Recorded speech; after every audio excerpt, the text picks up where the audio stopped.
Good afternoon, everybody, and welcome to the July 9th, 4 p.m., 2026 Wicomico Planning Commission meeting. At this point, I'm going to ask Susan to start off with a roll call. Susan Raw, here. Matt Drew here. Dave Chiddington here. Latonia Askew here. Lynn Bratton, present. Okay, the only thing I made a note on here was I wanted to make a quick announcement to everyone that has attended tonight is that we have been through a little challenging with our staff issue here at DID. And I wanted to also thank Betsy and Zach and Nick for their service with the city. And they have chosen to go into a different direction with their careers, and God bless them for that. What I also want to say is that I want to tip my hat to Judy, to Zach, and to Scarlett for stepping up with this sudden change and keeping the agenda going and keeping the research going, which is very important. So I just want to thank you all for that. And if anybody else, feels that in the same way. So the first order of business that we're going to be dealing with this afternoon would be the preliminary comprehensive development plan for a storage station. Do you want to do the minutes first? Yes. Oh, I'm sorry. With the minutes, what we're going to have to do is for the May 14th minutes, and Matthew and Anthony were absent, I'm going to ask if you have reviewed the minutes and also take notice of what is in red, in that there was some confusion and some issues with PAC 14 on that. So these were handwritten notes based on notes that the staff had taken during it. During our meeting. So if you have any corrections that you would like to add or deletions, please mention them now. I'll recuse myself from the Yep, you vote have. since I wasn't there. Correct. So I had that correction. I talked. you have that correction already done. So if that's the end of that business, then we're going to ask for a motion to approve the minutes for May 14th. I so move. A second? Second. All in favor, say aye. Aye. Okay, then we're going to move on to the next business, which would be the June 11th, 2026 minutes. And in this one here, we're going to basically ask Latonia that you would be abstained on that because you were not here. Yes. If there's any corrections or changes to those minutes that have been sent out to everybody, then I would ask you to speak now on that. And if not, then we'll entertain a motion to pass those minutes. I would like to note that I did exit the meeting at approximately 5:30 for a commitment. Therefore, I feel I should abstain on the passage of all of the minutes as they were written, because I did not stay for the whole meeting. Okay?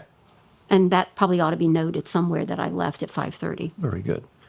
So is there a motion? Are there only 3 members here then who can vote on these minutes? There is myself, Four. Susan, Michael, and Lynn until she left at 5:30. Is Michael coming today? He said he'll be 10 minutes late. Okay, so maybe put that on the end of the agenda so that way we have a quorum Okay. to vote on those minutes. All right, then we will postpone that until we have our next member here in a few minutes. So we will move on to the comprehensive plan.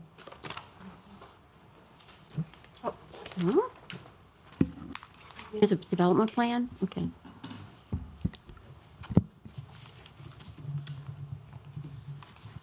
Charlotte, you want to lead us off? Okay, so this is case number 26-008, the Space Station Self-Storage Phase 3 by Plinko Engineering. It's the preliminary comprehensive development plan approval.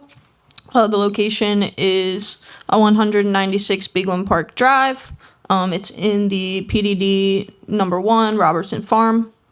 Plinko Engineering, on behalf of the owner, has submitted a preliminary comprehensive development plan for a self-storage facility located west of Bigland Park Drive and Sharon Drive. The previous 2 phases of this project are completed and in operation, previously the Bigland Mini Storage.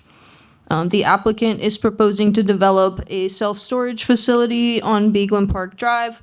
This project is an extension of the previously approved and built space storage station phases 1 and 2.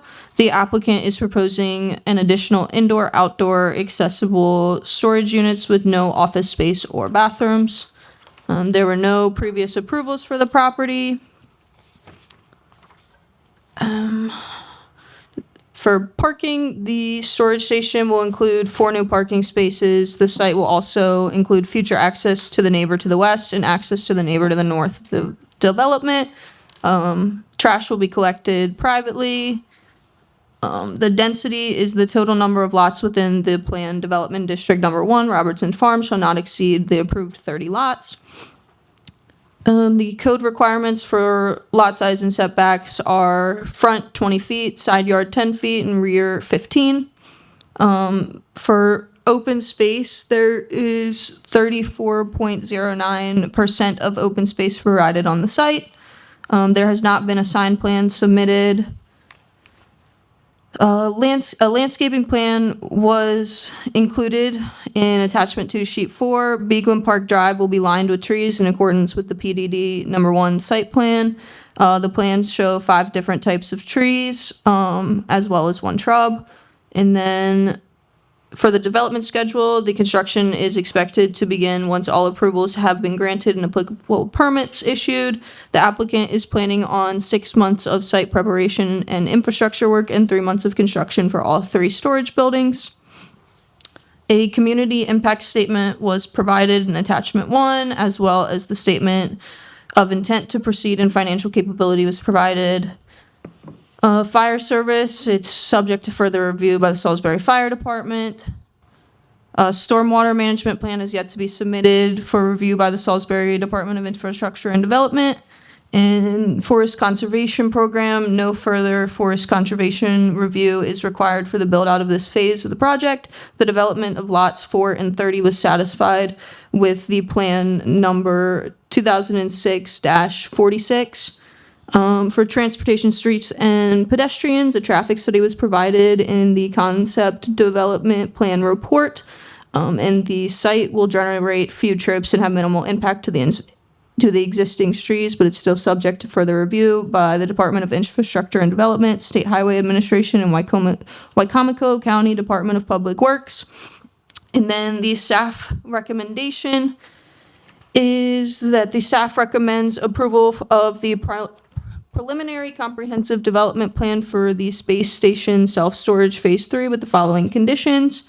It shall be developed in accordance with the final comprehensive development plan approval. Detailed building elevations, landscaping, and lighting plans shall be incorporated into the final comprehensive plan.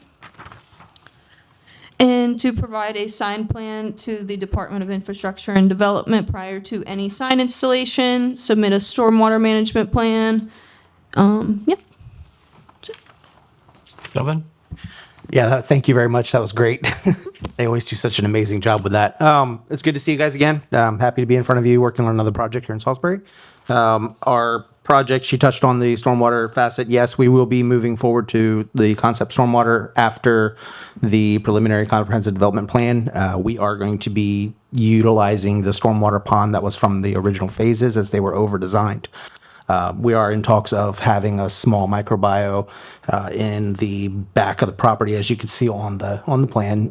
We haven't done all the calculations yet. We're still in the preliminary phases. Let's see what else. I don't know really what else to say. She really covered it, did a really good job. What questions do you guys have? Very good. Members? I have a question. Go ahead.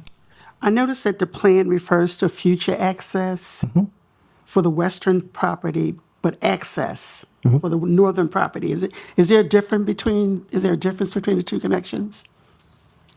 Let's see. Be the western. I got to get my bearings right here. I get my eastern and west backwards. So some of that was actually already in place and has to be just slightly adjusted, but we want to keep the access going. The north access, I believe, is the entrance, the right in, right out. There on the right of the plan, and then the west, I believe, is the other one there. I believe that's the 2 different entrances. If that answers your question, I don't know. And they're going to be ingress, egress, both. Yes. Both will be in and out. Yes. Yes. My only question would be the mitigation of debris, any types of things that have to be moved, scraped, realigned, dust, et cetera. Is there a plan for any of that? I know we don't really have homes next to it, but there are some, not in too distant future. Distance. There is actually a proposed fence around some of the storage. Let's see if I can see it in the plan here. I don't have my reading specs today, but I feel like there is fence.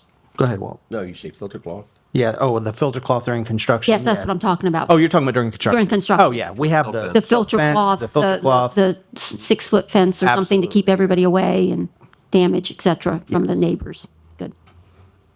Thank you. Any other comments from the commission? Just super minor one for me. The great utilization of the site. Just a question of like checking turning radiuses.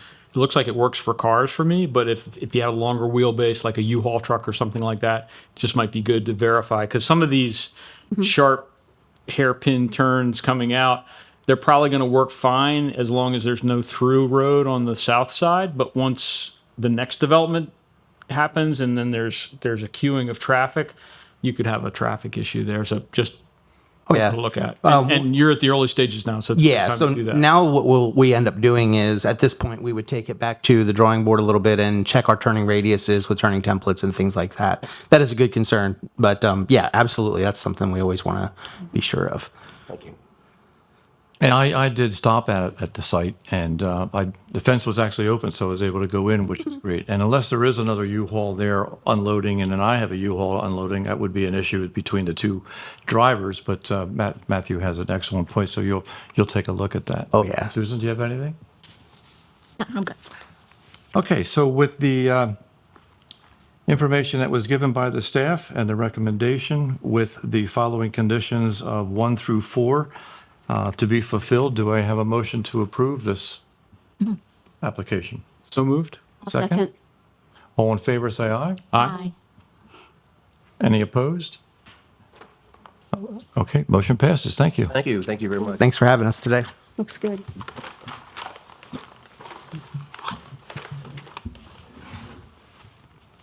Okay, on the work session, which is a text amendment to require special exemptions for data centers, we're going to be presented by Scarlett.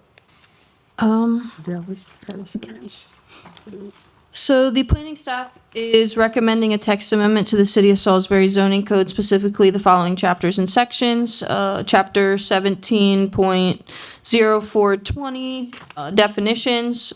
Chapter 17.76.20, permitted uses. 17.76.25, uses permitted by special exception. The proposed amendments are summarized below. To add the following terms and definitions. Data center, it means a building or group of building used to house computer systems, computer storage equipment, and associated infrastructure that businesses or other organizations use to organize, process, store, or disseminate large amounts of data. This use shall not be incorporated within a mixed-use building or multi-use facilities. Add special exception for data centers within the light industrial district, and the removal of data processing and computer centers from permitted uses within the light industrial district.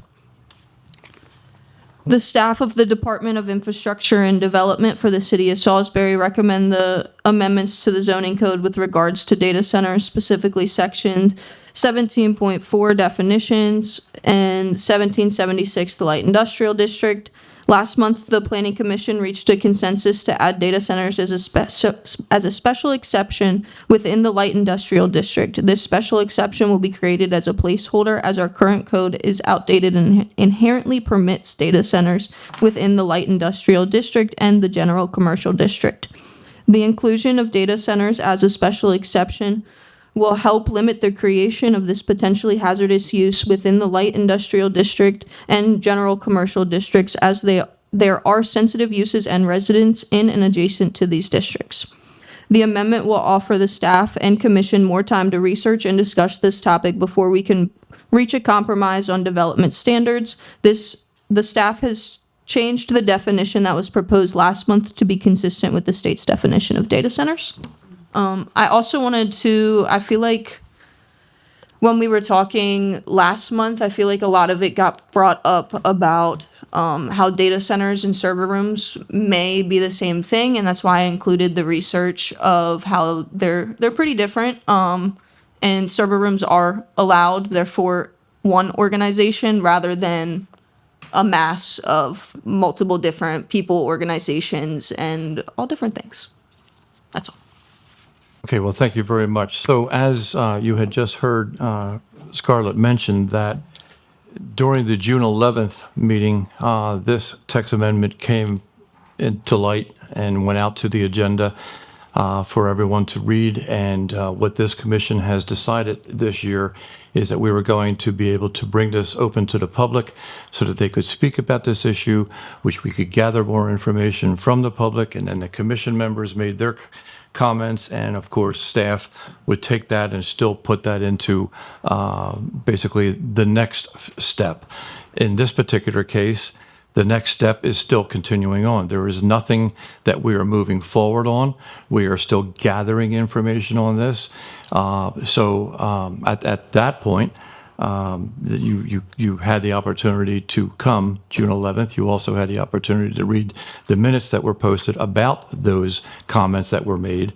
But I am not going to be going backwards at this hour to our June 11th meeting and have another 19 people speak about the same issue that has already been addressed and what is being worked on with the staff. But I will ask if there's any other comments from the commission that you may have noticed that was not picked up during that meeting that staff maybe have passed by. Could I ask maybe a process question? So let's say hypothetically, this text amendment is codified and it becomes a requirement, and a data center project is proposed.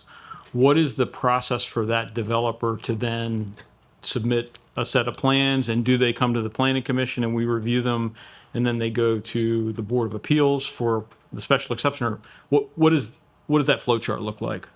It would be that it goes to the Board of Appeals. I don't believe that it would come here. Unless we specifically put that into the code that it would come here. Is that?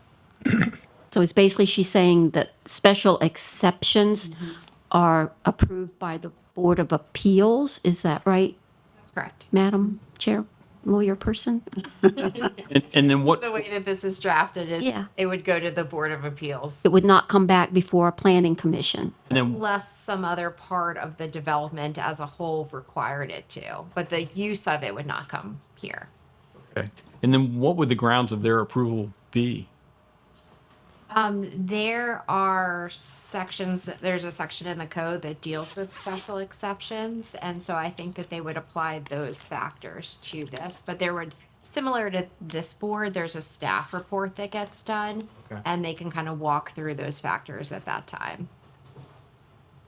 I feel that and we've gotten a lot. There are 4 emails sitting on my desk. We've gotten a lot of other feedback prior to the meeting. There's a lot of people with a lot of really, really good questions, and then I think there was also information that Mr. Perunsky shared with the commissioners, and I shared a few things as well. I think that there's almost a set of criteria that I think, be it the planning commission, set the criteria, or it's set for the use of the Board of Zoning Appeals to decide. But I think to just simply leave it open without like some technical criteria, or at least some expectations of what we'd want a developer to show, I think it's kind of, it leaves it way too open. And we're probably not doing the job I would like to see us do to address some of the concerns that we've heard.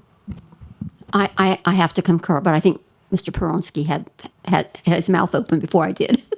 Go ahead. No, go ahead, Lynn. My concern is we have an audience. I think probably some of them are here for this. There's lots of things on the agenda that would encourage people to attend tonight. I would be in favor of a moratorium of 6 months to give everybody time to think through and reread and continue. There seems to be every day, there's another concern with data centers across the country, across the state of Maryland.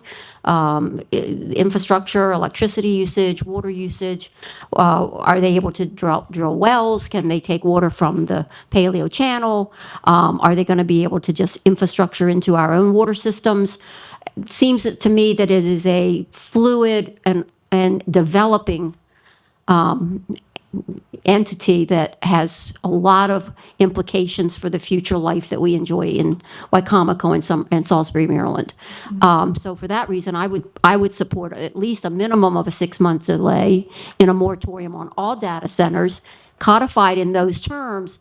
And I don't know that we need to, personally, I'm not a lawyer, but I find it difficult to understand why we would change the current language that was written with the original legislative intent of 25 years ago, before such animals existed as data centers.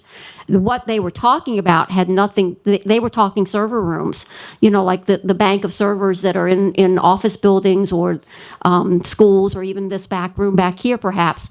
I feel like we actually are opening the door for data center development by saying we're going to eliminate what's in here already and then put in the words data center. I think we are actually saying we're changing it to the point where data centers are the horse that you can ride through the town, as opposed to the grayer area of what was the legislative intent 25 years ago when this was put in the guidelines. I don't know. I think I'm getting too close to this thing. So that's my take on it. I'd like to see us continue to work on the process.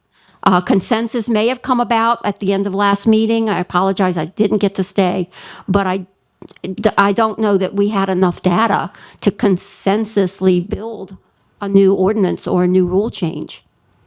And I tend to agree with just about everything that you had mentioned there. I didn't have the opportunity to speak to anybody in the public that maybe you had gotten some feedback prior to the meeting, but I basically, looking at, Ms. Ryan's legal aspect in that the code is outdated. And so with that, I have not sat down and looked at the code, which is current, which is outdated, that could allow someone to slide in and do a data center based on the old rules and laws and codes. 6 months may be a little bit of an area where that could be a problem. I'm not quite sure. That would be something again. But as I had mentioned before, we are still gathering facts. Up until April, we've never saw data centers coming on the agenda at all. And yes, every time you turn the news on, you'll find a different county or a different city or a different state that is saying, no, not here, or you'll find some that will do it. We're not there. We're basically gathering facts with professional staff and with legal to do the right process. And again, once we feel that we're comfortable either to move it or deny it, we're sending it off to the next step. And that would be the area that you could have further comments on yours. But as Matt had mentioned, text messages and letters and emails coming in 7 minutes to sitting down just doesn't work. It just doesn't work. So,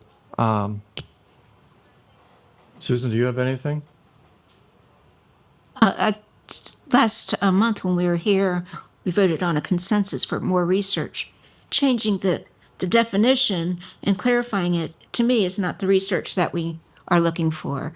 We're looking for the pros and cons of data centers so that we, and and what the public says, are all important in making these big decisions. And I don't think I have enough data here to make that decision.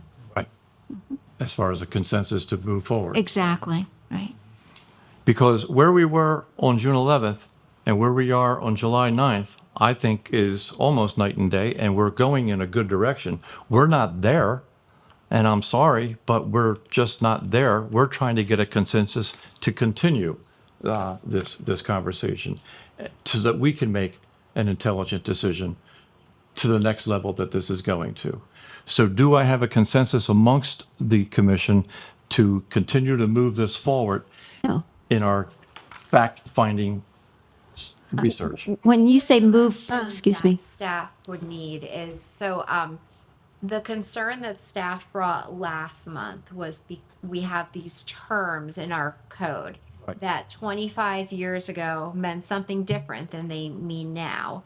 And so their concern was that if we don't change the code, that these new uses would fall within those terms. And so the discussion that we had last month was, well, let's at least make those things subject to a special exception, so they have to come in front of a board and be reviewed while this commission does its investigation, while staff can gather evidence and present it to the board, and you can make a determination about what those factors are going to be.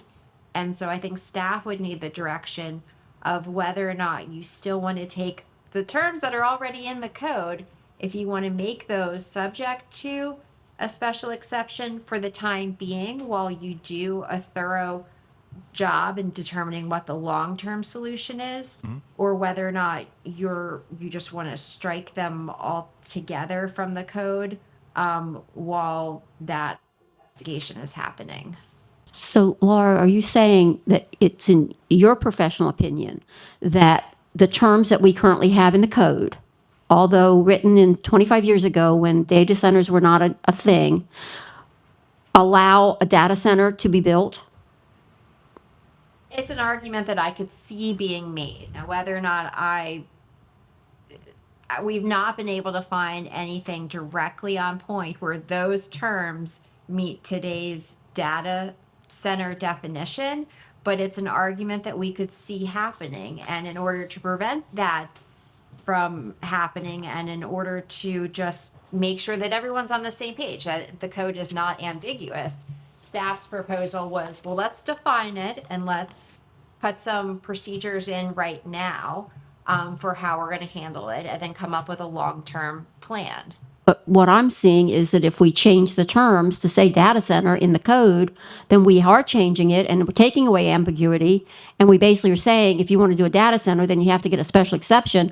And we are saying that eventually you would probably get it, because who knows where the special exception committees are going to go and what their guidelines are going to look like. So if we don't change the terms, You run the risk that someone says that that also means, our current term of data processing and computer center means data center.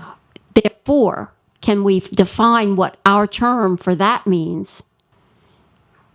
And then further say, these are not to be confused with data centers that do da da da da da da da, like the other terminology that Scarlett came up with for what a data center is.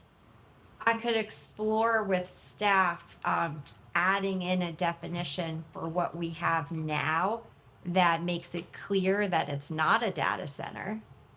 Would it It's something that staff could explore. would it help if instead of saying data processing and computer center, what if we switched that out with server room and included its definition for server room, so they are two distinct things?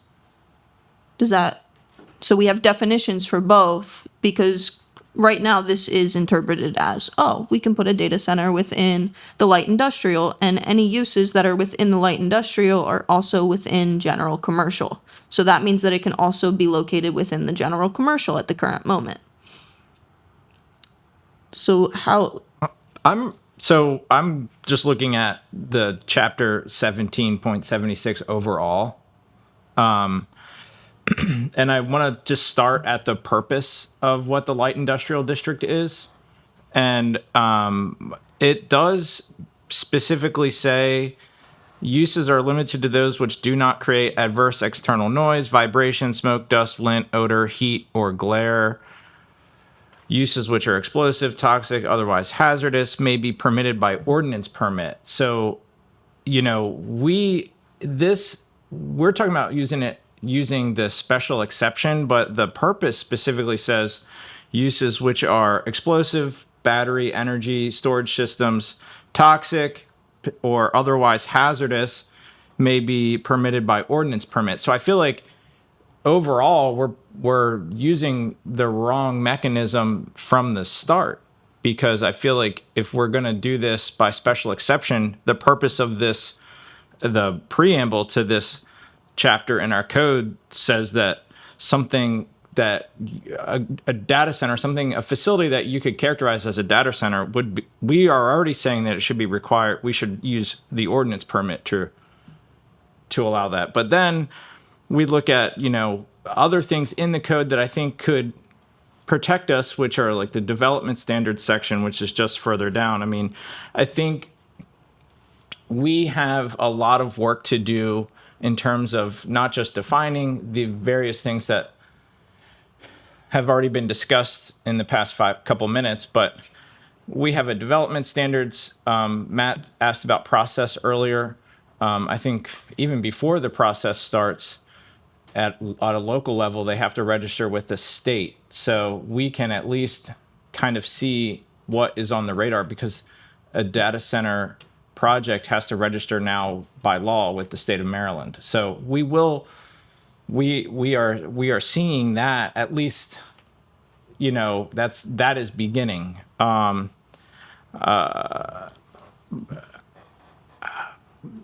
I think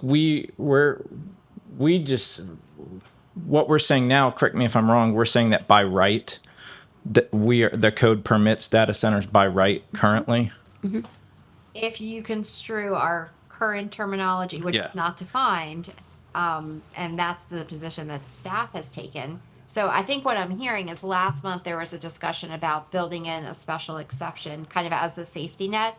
But it sounds like what you would rather do is define the terms that are in there to make sure that they do not include a data center. And you can do that via a text amendment while you're having your discussion and figuring out the requirements for an actual data center.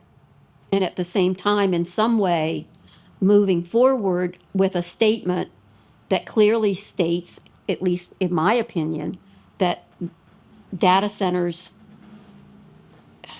need to be postponed for a minimum of 6 months, which could then be extended if more research is necessary.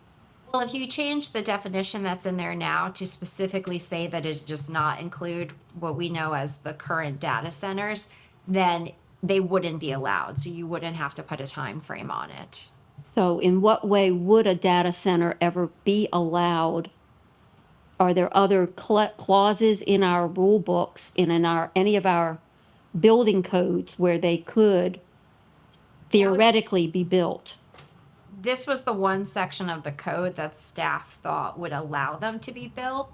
So what you would do is you would just define it in a way that does not include data centers. Specifically excluding data centers. And then what you would do is work on the new legislation to figure out where they can go and what the requirements are. Much like we are looking at new legislation for another possible type of business later on in our agenda with the vape stores. That's a new category. Similar to that, I think, right? Yeah. Do you think that's doable? Would that be legally upheld from your I think that perspective? right now in the code, the terminology data processing and computer center is not defined. So I ambiguous. think that staff can just define it in a way that doesn't include what we're referring to as data centers. I would agree with that 100%. Change the definition, and then we can work from there. We have a consensus with that? Yeah, that sounds good. I wanted to bring back to Mike's point of the zoning district. Originally, I believe we had it in the industrial park as well. And after looking at all of the uses that are permitted within the industrial park, we took it out of this staff report because we felt as if there were too many. Some of the uses that were allowed that I can think on the top of my head were parks, schools of special instruction, I believe churches was on there, things of that nature, which are categorized as sensitive uses.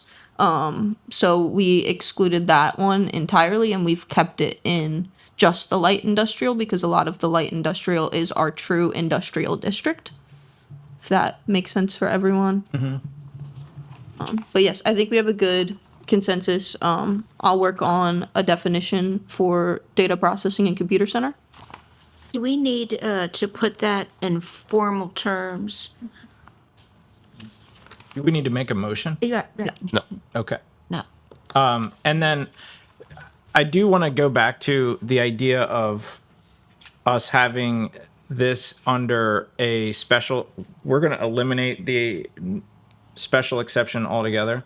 And I just wonder why, you know, if this comes back in another form, I mean, I think we do have to look at it as a use permitted by ordinance permit as opposed to a special exception, because that's exactly what the purpose sort of outlines here. And I do want to go look at this again, because it does make an interesting point in here, which is in accordance with this purpose, which is in accord with findings and recommendations of the adopted land use element of the Metro Core Comprehensive Plan.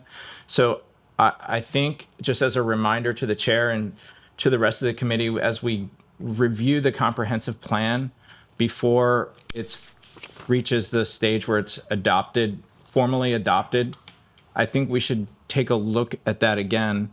I'm going to make a reminder to myself, but I'd ask the chair. Well, if you duly noted that, a note. and who knows when that's going to come about. So Sure. what we'd like to do then is to, ask for a motion that we would be eliminating the special exemption. We would be asking for a motion and a second so that we would be able to change the definition and advise staff how to go about that process. So didn't we don't have to motion. We didn't need a motion. Yep. Staff, don't need a yep, motion. staff will bring it back when it's ready and we'll have a public hearing. Okay. And the motion will be done at that time. Question for you, Laura. If before this happens, someone decides to very quickly propose a data center, what's our stopgap?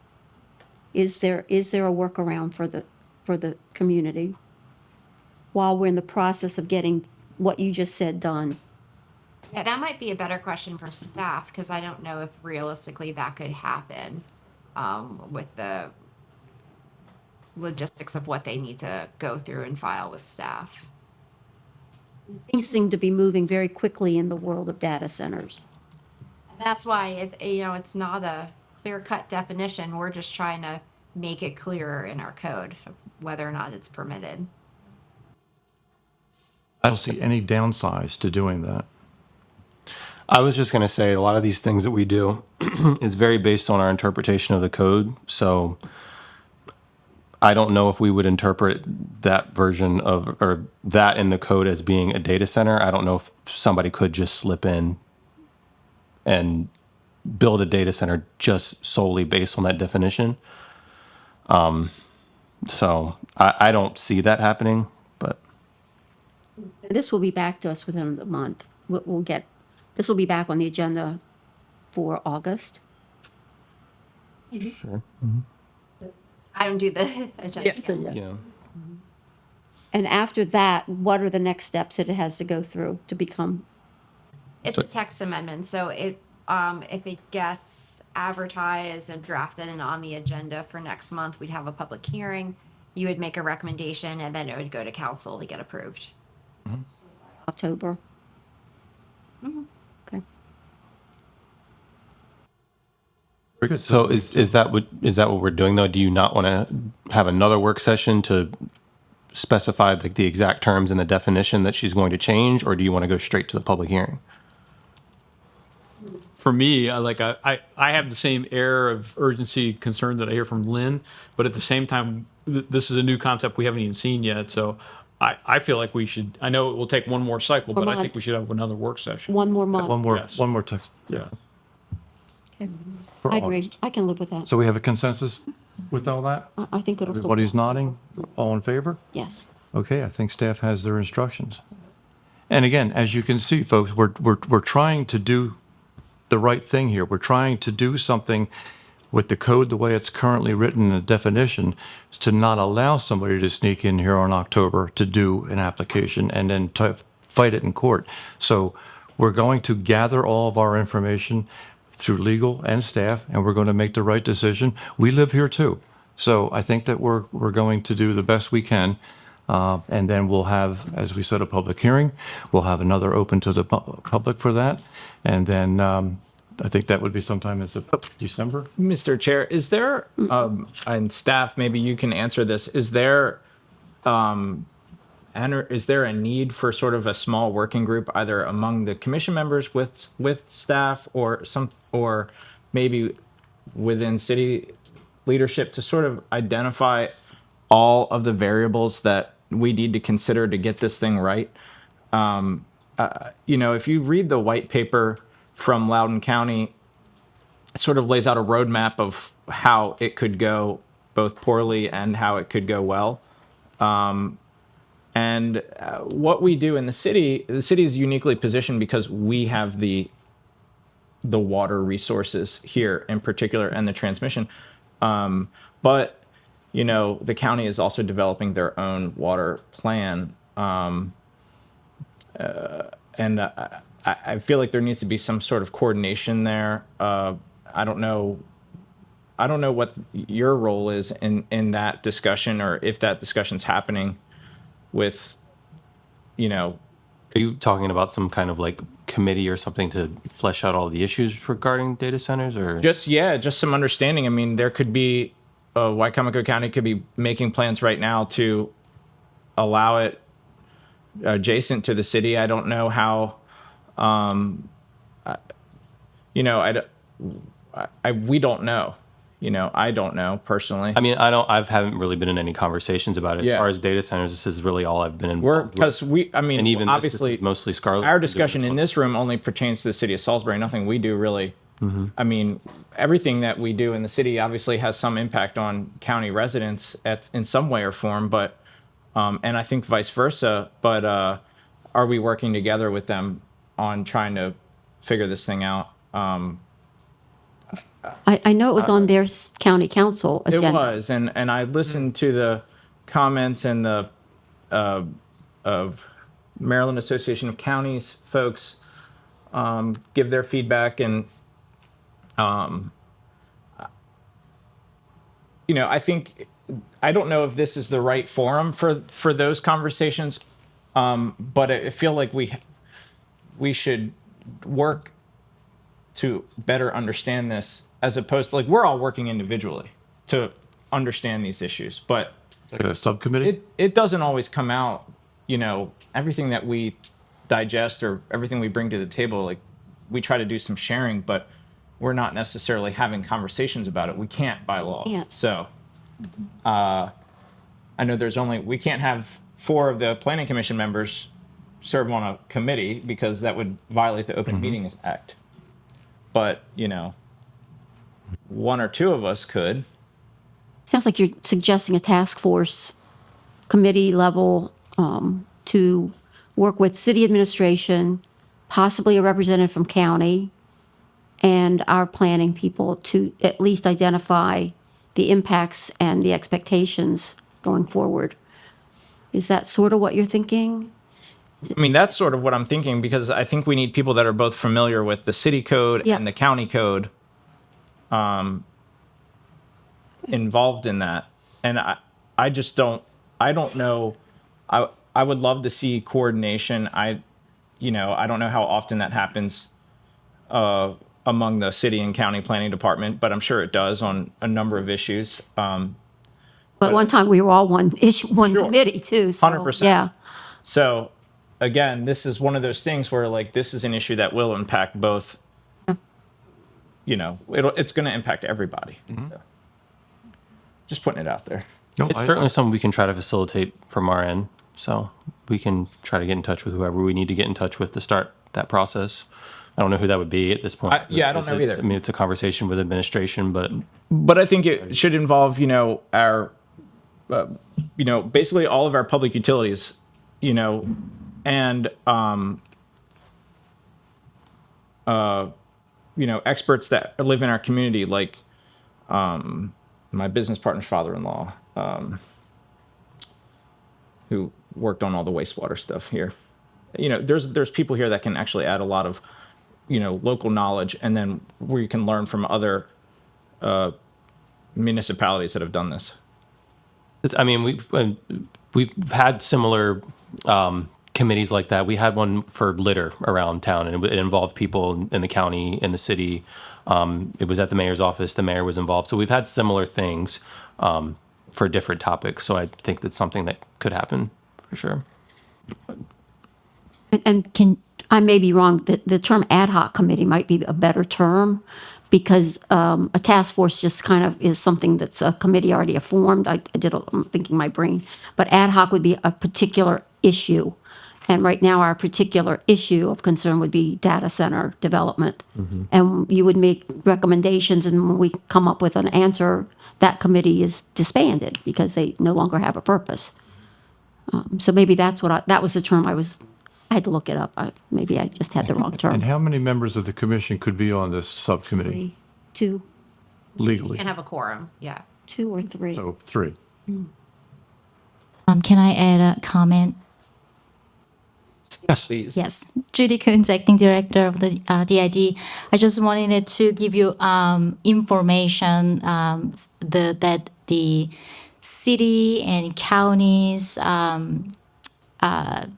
the planning and zoning department, and also public department, as well as the city's DID, has established a monthly meeting. So it's going to happen next month and ongoing, and we will definitely add this agenda, this topic, and discuss from there. I'm not sure you really want to go with a committee form or a workforce, but I just wanted to let you know that we do have something routine meeting city and county together. Excellent. Thank you. Thank you. Okay, so we're all in a good spot here?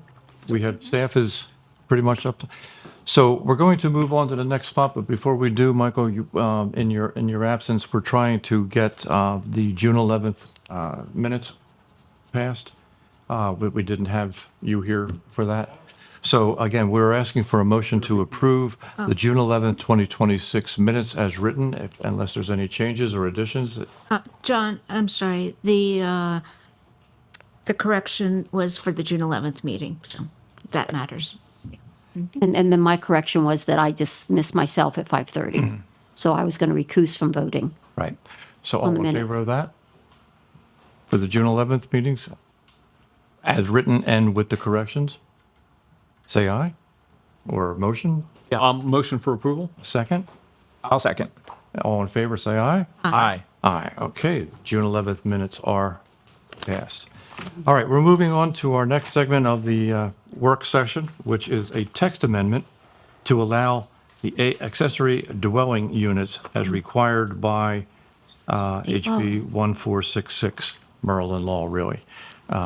Scarlett. Okay.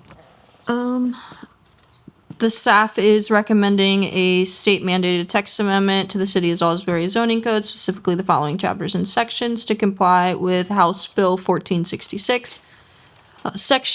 Chapter 17, section 4.120 definitions, and then to add in accessory dwelling unit standards.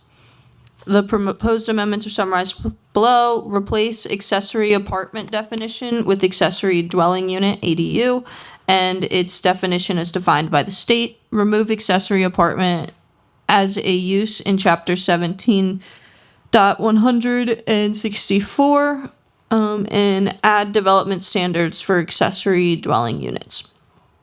In accordance with the Maryland State Legislature, House Bill 1466, each legislative body shall adopt local laws to authorize the development of accessory dwelling units on or before October 1st, 2026. The proposed definitions would be accessory dwelling unit means a secondary dwelling unit that is on the same lot, parcel, or tract as a primary single-family detached dwelling unit and not greater than 75% of the size and subordinate in use to the primary single-family detached dwelling unit. It is a structure that is separate from the primary single-family detached dwelling unit or attached as an addition to the primary single-family detached dwelling.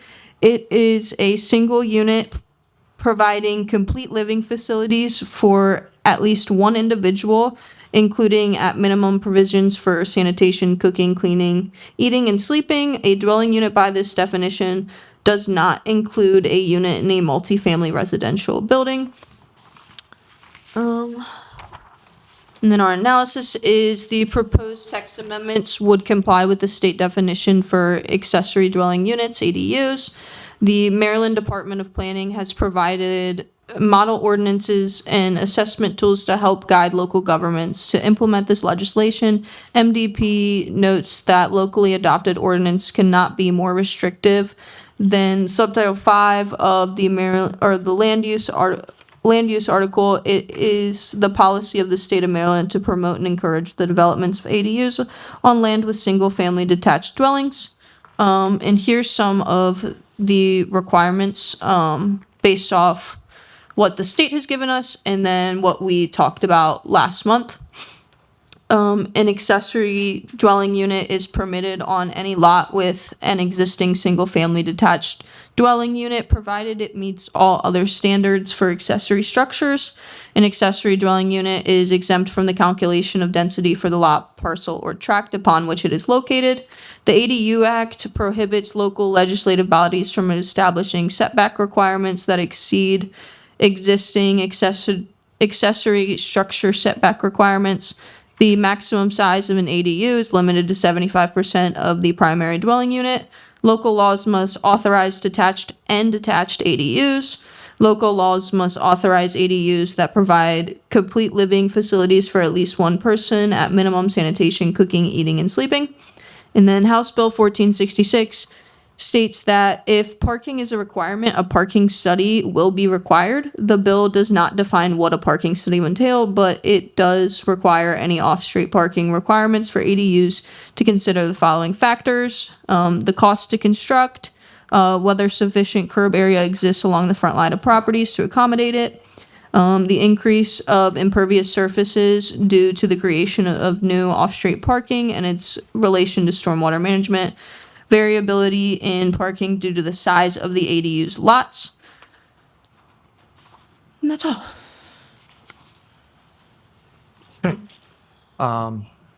What is the maximum number that can be in an ADU? So, like the number of people or the number of ADUs on a People. lot? There really isn't a maximum for that. It would be whatever our current code would say. Which would be two or family.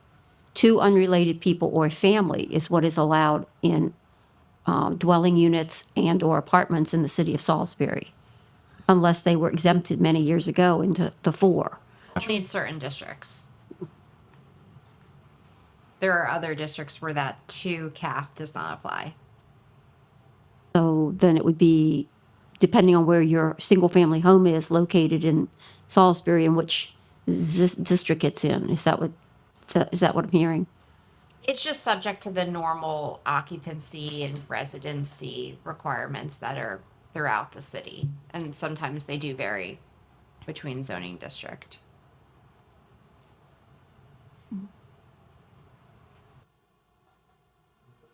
From the Is, commission? are the items on attachment 1 part of what we are agreeing to?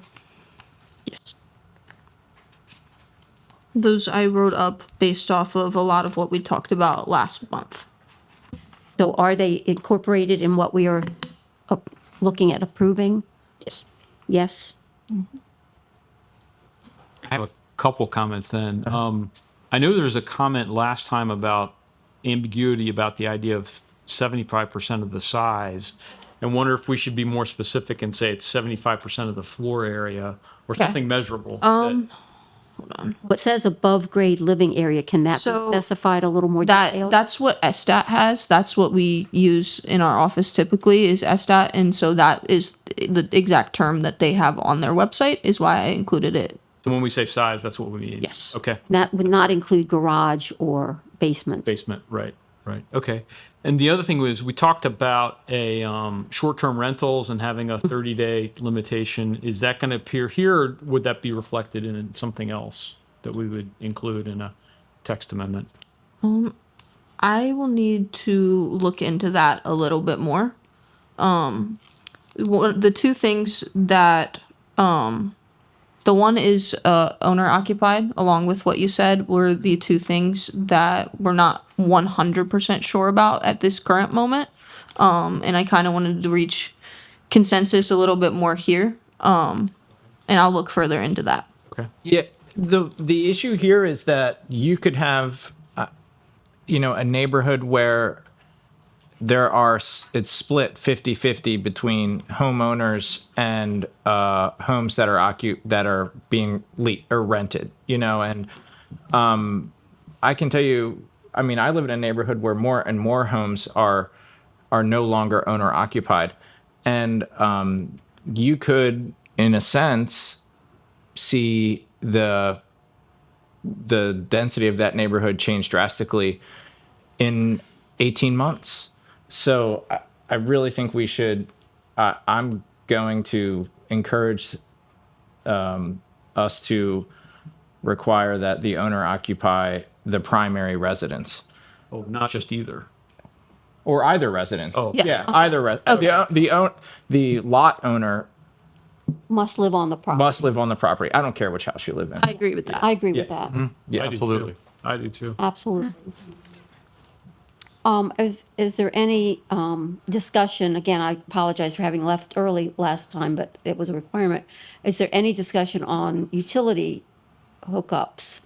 Well, one of the issues was the sprinkler requirement for the accessory structure, and I think the utility staff, I'm assuming, would have to make a determination with the fire marshal as to whether or not your connection was large enough to support fire suppression. I talked to some of our inspectors a few weeks ago, and they would be required to be sprinklered. They're a residence, just like anything else, so they would be required to be sprinklered. I think there could be technical solutions to that, though. Sure. If the size of the Pumps and- service tanks. Yeah, storage vessels, Because yeah. there's new buildings being built that don't have municipal water, and Sure. Yeah. they can do it. So Sure. So it may would- not be the best, but you could Yeah. you could solve. You could pick. So private, having a separate utility hookup would not be a requirement for an ADU. Like having a water meter, a separate water meter and a separate electric meter or gas meter would not be a requirement for the ADU. It would piggyback from the home that's Primary. currently on the property. Right. And the property owner could probably meter Meter it. the electric, the water. You could do all of that. Yeah. They could choose to have separate metering too. Yeah, they could. Now, if they build a ADU, do they have to go through, what's that process? An application to make sure their plumbing is correctly done, construction is correctly done? Permitting. Yeah, permitting, I'm sorry. Yeah. I think it would go through the same process as any other. You think- structure built, any house. Yeah, because what I see in my neighborhood in Newtown that they do not. They do not. Yes. I have seen, I've seen some places where a garage is now an apartment, and I never once saw a permit on the windows. And then that goes to my next statement is, and how are these, who's going to monitor this? That's But they don't do it now. it would be on HCDD. would be but that, and they're there's aware. no code enforcing now. So just for clarity's sake, DID issues the building permit, Yes. and then HCDD actually monitors the building permits. When they're being built, we have inspectors that are monitoring when it's being built, but then code enforcement does everything else related to violations. Once there's a C- But they don't come CEO by. building. Yeah. And if there's a And that's a stop different department. If there's a stop work order issued, is that your department? Yes. Okay. And who does the CO? Usually it's We do. The fire marshal too, right? Does the fire marshal have to inspect any new construction? I believe so. Yeah. Yes. Sprinklers, I think. so. Sprinkler. So who issues the occupancy certificate? You know, You do. But then HCDC, the other department, they actually do the final inspections if it's gonna be a rental property. Because you have to get licensed, and they do an inspection too. I believe so, yes. Yes. But again, that who follows up and makes sure there's only 2 cars parked in the driveway instead of 6 is Is it 10? Yeah. is a very Yeah. difficult animal to rule on. Yeah. Can I ask a hypothetical? And I know this is problematic.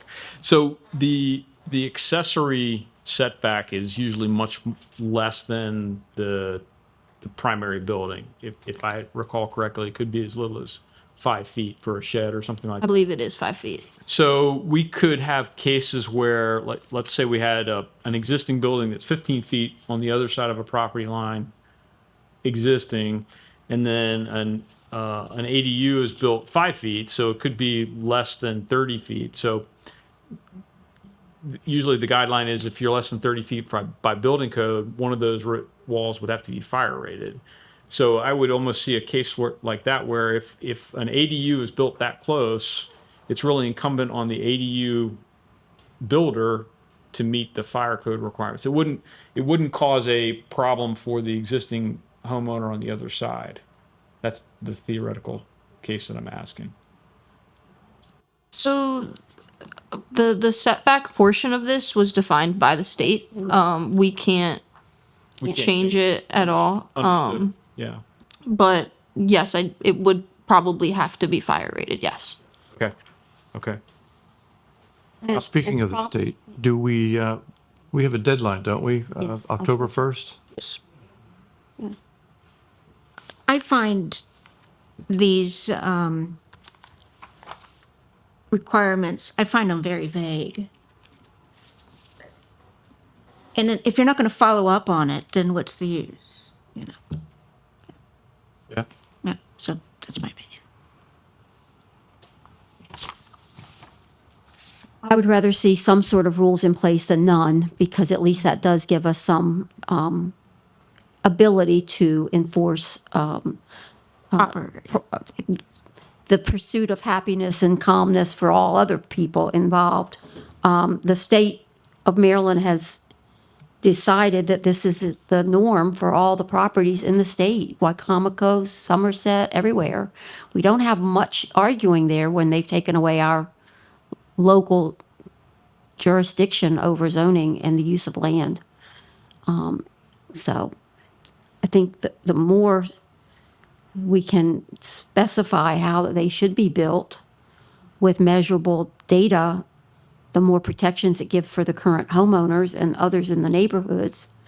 But again, there are only so many things we can demand or ask for.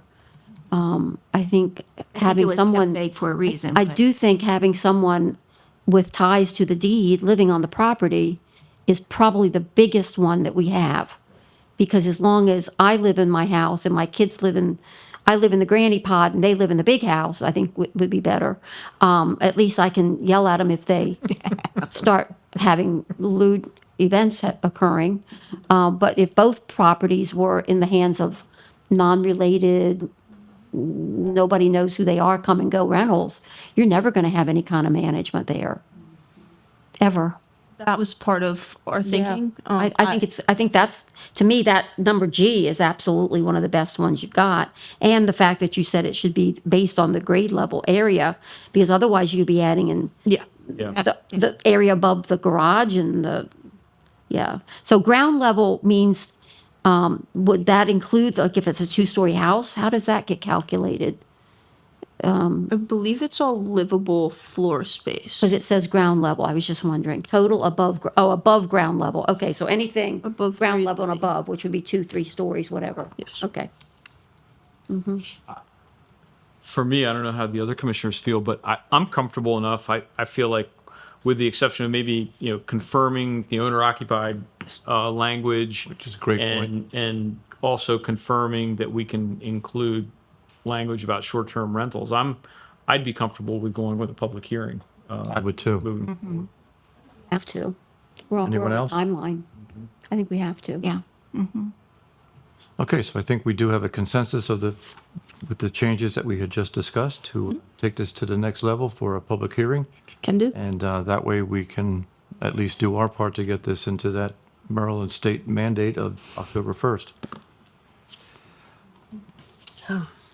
Okay, at this point then, what we're going to do is take a look at our next item, which is the a text amendment to regulate vape shops. Now, in this particular item, we had not opened this up to the public because this was not on our June agenda. So we were going to ask anyone from the public on this particular topic of vape shops, if you wish to come to the podium and state your name and your county of residence or city residence. We would give you a 3-minute timeline. And Would we hear from the staff report first? Should we hear from the staff report first? would you like to before we hear open from it? staff first? Before we open it This to way we public could hear from hearing? the public and then we can comment on that. I mean, it's tit or tat, doesn't matter. I thought we usually heard from the it's up staff to you. report so that we knew I what would like people to, were yeah. talking Okay. on. Yeah. Okay. Good. Judy Coons, Acting Director of Infrastructure and Development. I'm here to present a text amendment. The summary of our request is citizens have voiced concerns about rapid growth of vape shops that have opened in the city, especially their proximity to schools. In response to public concerns, the Department of Infrastructure and Development is proposing a text amendment to Chapter 17, the zoning code to regulate vape shops within the city limit. The proposed text amendment include adding definitions to define vape shop and an annual business permit, distance requirement from certain uses, restrictions to the exterior and signage, provisions for non-conforming uses, variance requests, and violations. The text amendment that you can see in the attachment is modeled after Chapter 17.166, Adult Entertainment Uses and Standards. I'd like to move to the Section 3, Planning and Zoning Analysis. First thing that I'd like to present is that there are no regulations or permitting body for specific vape shop businesses in state or county. The Maryland Alcohol, Tobacco, and Cannabis Commission, which is called Maryland ATCC, provides regulatory licensing, trade practices, and oversight of Maryland's alcohol and tobacco industry. As of today, vape shops are not regulated by this agency. Secondly, Maryland license laws have been amended to create 2 new licenses that are required effective May 1st, 2011 for those who sell other tobacco products at retail. The 2 licenses are Other Tobacco Products Retailer License and Tobacconist License. The other tobacco products include cigars, and pipe tobacco, chewing tobacco, roll your own tobacco, snuff, snus, and other smokeless tobacco products. Any business selling tobacco products other than cigarettes may need one of these 2 licenses. However, this does not include vape or e-cigarette or electronic smoking devices. Another research staff did is other local government actions. Ceci County in Maryland requires and issues vape shop vendor licenses. So they define the vape shop vendor and electronic nicotine delivered systems retailer licenses. Effective October 1st, 2017, any person or business selling electronic nicotine delivery systems or is a vape shop vendor must obtain a specific license for the same. Secondly, Baltimore County in Maryland, Bill number 16-14 establishes specific zoning definitions and operational restrictions for hookah and vapor lounges. It officially permits these businesses to operate within local business zones while strictly limiting their operational hours from 6 a.m. to 12 a.m. Thirdly, City of Liberty Hill in Texas passed an ordinance 2025-0-20 for vape shops business regulations, which establishes strict business regulations for vape shops and cannabis-related establishments. It prohibits these businesses from operating within 1,000 feet of sensitive areas such as schools, parks, childcare centers, and residential zones, as well as within 1,000 feet of other vape shops. Additionally, the ordinance bans outdoor vape advertising within those 1,000-foot buffer zones, sets operational hours, and implements a $500 daily fine for violations. So that is the SEP report, and you will see there's attachment, which is proposed text amendment. I just wanted to empathize that this is draft only for discussion point. There is no way that this is what City of Salisbury staff wanting to do moving forward.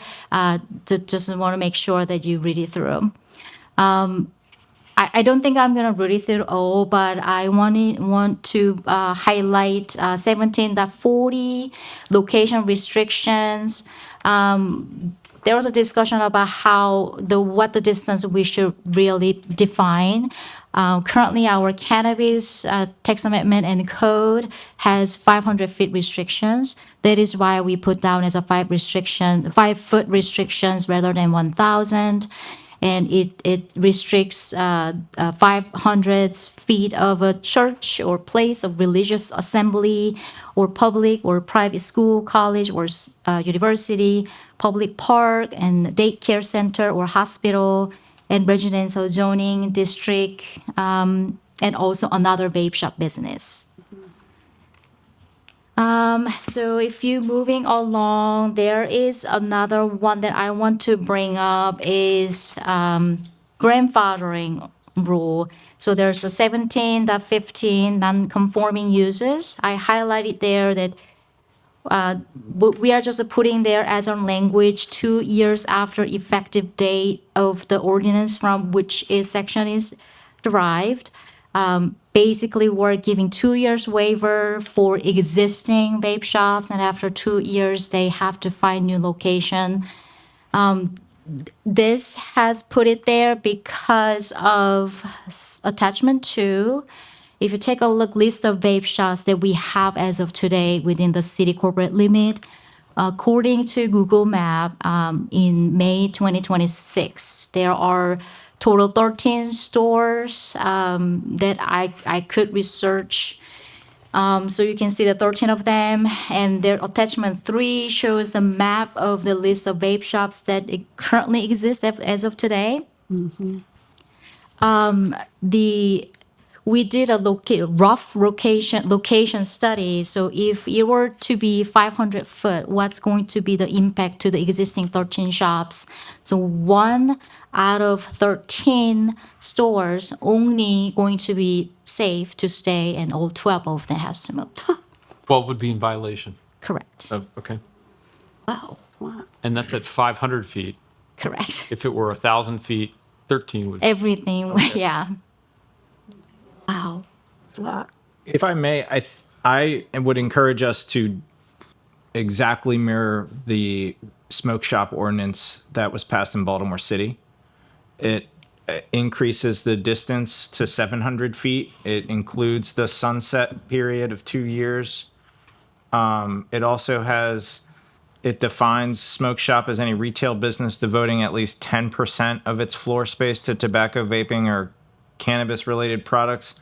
So, I mean, this would include, Kratom or any other types of basically gas station heroin type products. The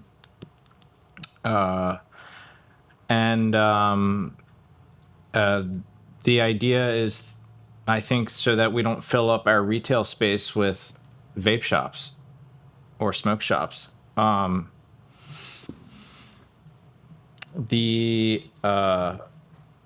That ordinance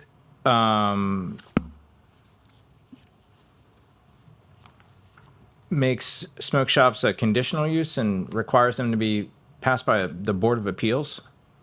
As currently written as a proposed text amendment is go through the DID permitting process. Okay.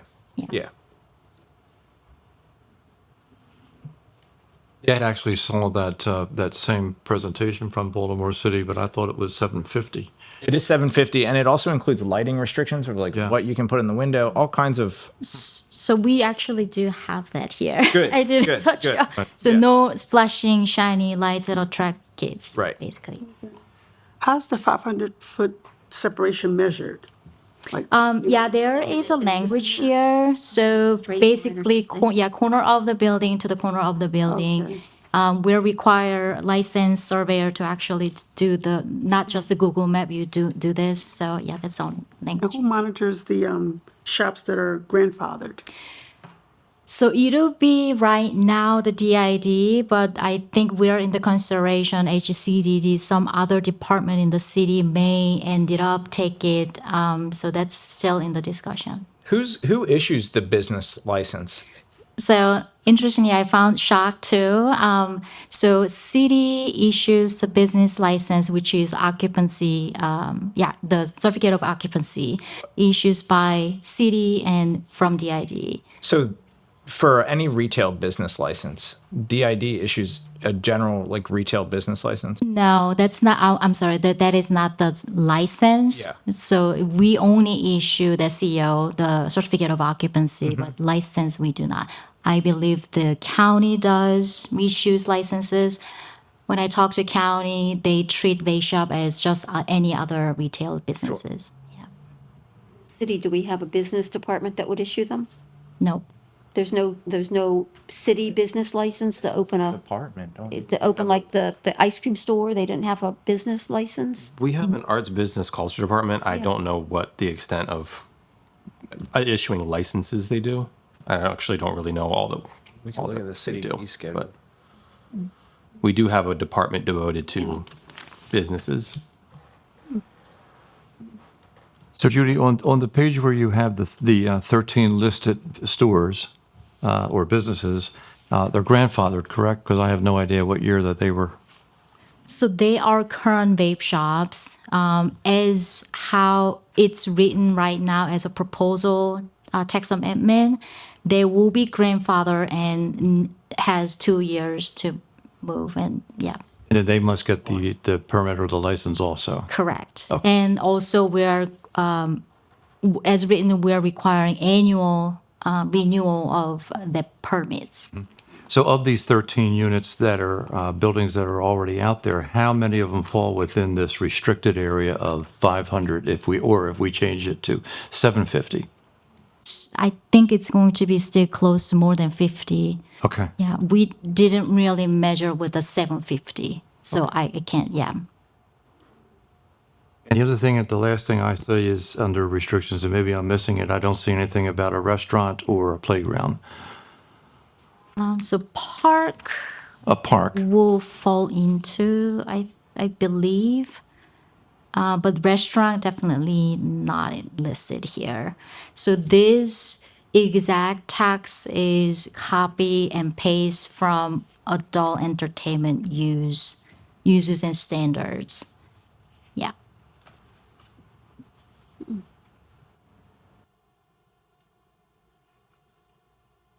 If that's it from you, then now can we invite the public to have any comments on this particular item?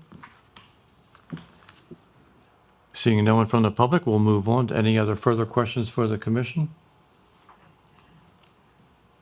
To move I guess this, in terms of process, ultimately, if this is a text amendment, it has to go before the city council, but this is kind of a temperature taking you almost want to have of the planning commission? Correct. Okay, Yeah. okay. so the next step would bring this to a public hearing also, Lynn? If you're comfortable with the language that we have, if you want to keep working on it, or if you want to continue working on it, we can do another work session. I guess it's up to you. Well, I'd be comfortable with what we had mentioned here, and then get that into the agenda for the August meeting for a public. Everybody else? I agree. I'd like to have a public hearing on it. Nice. Okay. I think we're good there. You good with the 500 versus 750, Mr. Poronsky? Sure. Okay. You were the one that brought that up. I just wanted to, Smaller geographic area.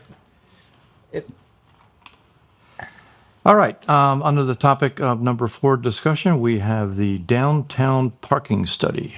Judy. One quick note, though, I just wanted to say we identified these properties included in the staff report. Basically we just use internet searches to identify them, and we don't. I guess there are no other tools at our disposal to sort of figure out who's selling these products, basically. So unfortunately, because it was treated as just general other Right. shop, we have to just go by with the name of the store, Sure. which it has been very challenging. Yeah, totally. I get it, and I'm sure that part of the problem is that the state doesn't, as noted, the state, there's really little to no control over what happens in these stores unless they get an alcohol or a license to sell tobacco. Right. So general business license, a vendor's license through the city clerk's office wouldn't tell you that, I mean, if a restaurant has to get a license, don't other stores that operate have to get a license? I mean, restaurants, I mean, even as a landlord, I have to have a license to practice. I am not sure. City is the one issues those licenses. What is CD? We can. City, okay, city. Because I would think there'd be a vendor's license somewhere for these companies, and then they'd have to do something in addition to staying their name. They'd have to say something about what they do, I would think. And I think you mentioned the city What I thought, business too. department perhaps might Yeah. have something to, They might. I mean, I could find out, I but mean, I know I register through as a landlord, I have to pay my license fees to the city clerk down to the finance department. So I would think they might keep something. Ms. Haig, do you have any thoughts on that? I think the concern is that if they get a license, it's just a retail. Just a retail general license? Yeah, that it's not specific to this use, so there's not really a way to sort through and pull out the ones that are specific to this use. They could be selling clothes or plants or ice cream or vape. They could be selling all of the above And in addition to. Yeah. A little bit of everything. Okay. Okay. So moving on to discussion 4 would be the parking study. Judy? Hey, unfortunately, I have not much to say. I have a one sentence. Mayor's office would be glad to meet Planning Commission to discuss regarding this matter.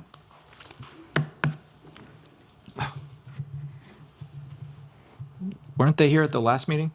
Yep. Yep. Well, if I could say, because I kind of asked for this. So as I read our rules of engagement, I believe that's what they're called, it's within this planning commission's purview to hire expert witnesses, hire technical consultants, hire outside services to go help us with doing the work of the planning commission. And to me, we have heard a lot about concerns about parking in the downtown area, and we have had no credible third-party created professional evidence about what the condition is. And so to me, that's why I ask for this to be done. To the extent that it's not just me, but the decision of the entire planning commission to also agree that that's something that we want to do as a committee, I think we have the ability to make that decision on our own. The next follow-on practical step is how does that consultant work get scoped? Perhaps that's something we can do as a group. How do we select who the consultant is going to be? Perhaps that's something we do as a group. How ultimately does a contract be arrived for those services? That's probably outside of what this commission can do. And then ultimately, how does that work get paid for and managed? That's probably also outside. So I understand what the mayor's office is saying, but I think the first several steps are all things that we as a planning commission can decide if we want to do on our own or not. How it gets funded and how it gets procured, that probably is something we need to discuss with both the executive branch and the legislative branch, because funding ultimately flows through having approved budgets, and that really starts with the budget process with the city council. So perhaps the funding piece is two branches of government, but But I think from my standpoint, deciding to start and setting a scope and putting an RFP out and interviewing consultants, that's all stuff that we can do as a planning commission. Do we not have a procurement process where contracts have to be vetted and, as you said, an RFP has to go out? At what point do we get involved in that? And it's outside of our committee and done by the procurement It department. might have to abide by, yes, city procurement rules, absolutely. But I think we can, on our own, decide that, yes, we want to have a parking study done. Do we have any kind of an idea of what kind of a ballpark figure we would be talking about? Because I noticed in the minutes that Betsy said that she was going to have to speak with legal and finance about something like this. Yeah, I think it depends on the scope, how you want to do the study, right? It's a duration, how long you want to do study will be the factoring for how much money it's going to cost. We have seen the previous parking study done, and you can see that it's going to be very easily up to 50,000 or more or less. Yeah, with that kind of a number thrown at us, do we have that kind of legal authority to spend city funds in that regard? This is a brand new world. We've I- never invoked this ability to do it. Well, So yeah, we have and- $0 to do Right. anything. And I think every planning commission, like the prior one, this has been a topic for a long time. You were there. And it's, I use that term kicking the can, but I think the can's finally, gone down a storm drain. So I think something has to be done at this point, but I'm not quite sure what our authority is to spend the city funds.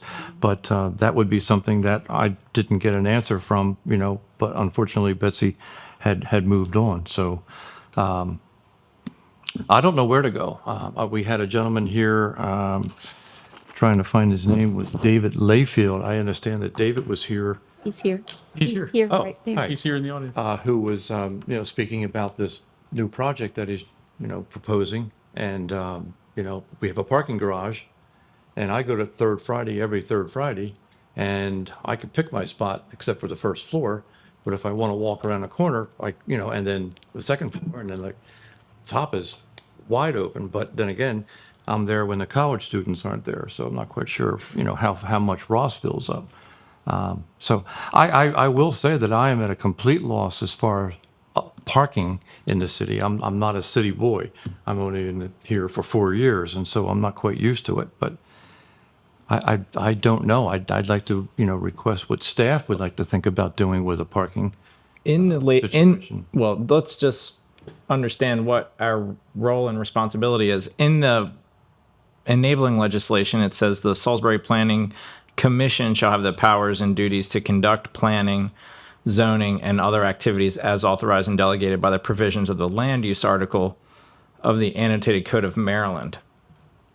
And if you look at the Planning Commission duties and responsibilities of the Annotated Code of Maryland, it says something to the effect of basically, let me find it here.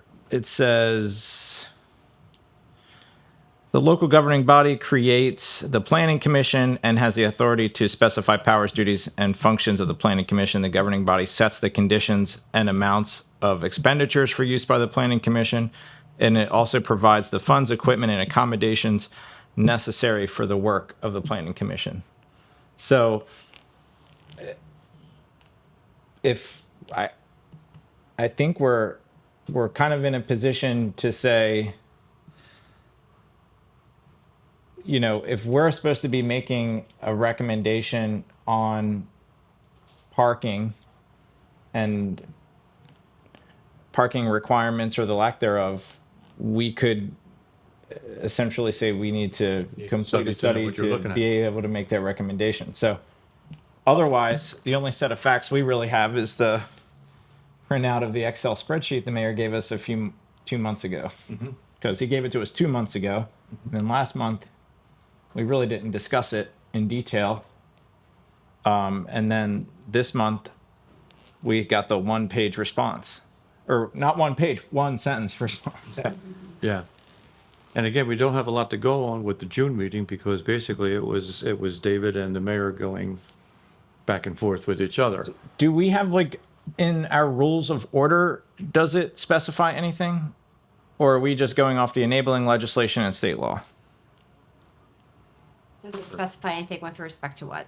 To our ability or lack thereof to request funding from the mayor's office or the city council to pursue? Rules of procedure? Yeah. It's I not don't specified believe so. in the rules of procedure. I don't think there's anything in there regarding funding. The Yeah. ability to enter into contracts with engineers and planners and third parties stems from the state enabling legislation. Right. You look a couple sections over what Yeah. we're looking at now. How that gets funded, though, is something that we've not Discussed. discussed or addressed. We've not had this issue. At least not during my tenure.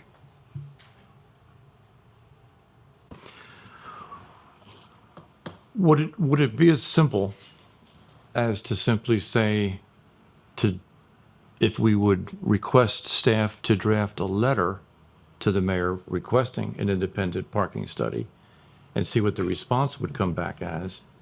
And if we should be denied, then we wouldn't be able to give a recommendation to the city. Does the request have to go to the mayor or does it go to the city council? Because they could essentially draft legislation on their own and then send it to the mayor's office for signature. We could send it to city council. Right to the. I mean, I'm not trying, and Yeah, I'm and I just say saying, that whichever not person in, is president not is- in an effort to bypass anyone. I'm just suggesting that all legislation in the city of Salisbury doesn't necessarily come from the mayor's office. I mean, not the next, but the following council meeting, somebody could introduce something in a work session, I'm assuming. Well, as I said, why don't we think about drafting a letter from the commission through staff to the city council and list them all with our request and see what the response comes back to us as. Because again, if you're asking us to study the parking or get an idea about the parking in the city, and we're denied, Central Business District. yeah. Yeah. So, I mean, that would be my recommendation, and then we'll see what happens from there. One more time. Mayor's office would be glad to meet Planning Commission to discuss regarding this matter. And the request was parking. The matter is parking. Correct. In the central- Downtown Central parking. business. And that was a request from you to the mayor's office, and that's what you got back? Because Council. yeah, last session, the commissioner request updates of the downtown parking, and mayor was the one petitioning to add the text amendment. So I requested him to give me updates, and Said he would give them to us, but tonight is the city meeting. Sure. yes. But there was a assistant city administrator was just here. Here, and So. he just left, yeah. So he didn't offer, I mean, he didn't stay long enough to offer an update to us. Do we need to make a motion on this or anything, or do we just need to reach consensus on how we plan to move forward? I'm sorry to put you on the spot. Yeah, so tell me again what your plan is. You want to submit a letter to council? We're thinking of asking staff to draft a letter on behalf of the Planning Commission to hire an independent study for a central business district parking study, basically. But again, we don't know what cost we're looking at. I think we need to do an RFP or someone maybe in procurement could give us sort of the right request, because I think that's how we select a RFP. We wouldn't actually. No, we would not. We would want to go through the standard procurement process, right, to select a Contractor. Vendor a contract. vendor. Yeah. I'm asking you. Well, I'm Yeah. this is all new to me. What I'm trying to figure out is, are we And you read a definition, but that definition didn't come with a monetary. It doesn't. It just, I think it So, says I the mean- governing body has to. I mean, I'm on the litter committee, and I can't even get pickers. Sure. So I'm just saying that I don't think that the city has, excess funding. But what I'm trying to say is that, yeah, we can request to get an RFP, to have an independent study for the parking situation that we're supposedly giving a recommendation to the council, but we're not given the tools to get that information to them. So Yeah. with the letter, we are either, granted or we're denied. But if we're denied, it makes it easy, doesn't solve the problem. But if we are granted, then we can move on. Here's the thing. It's kind of at the end of the day, the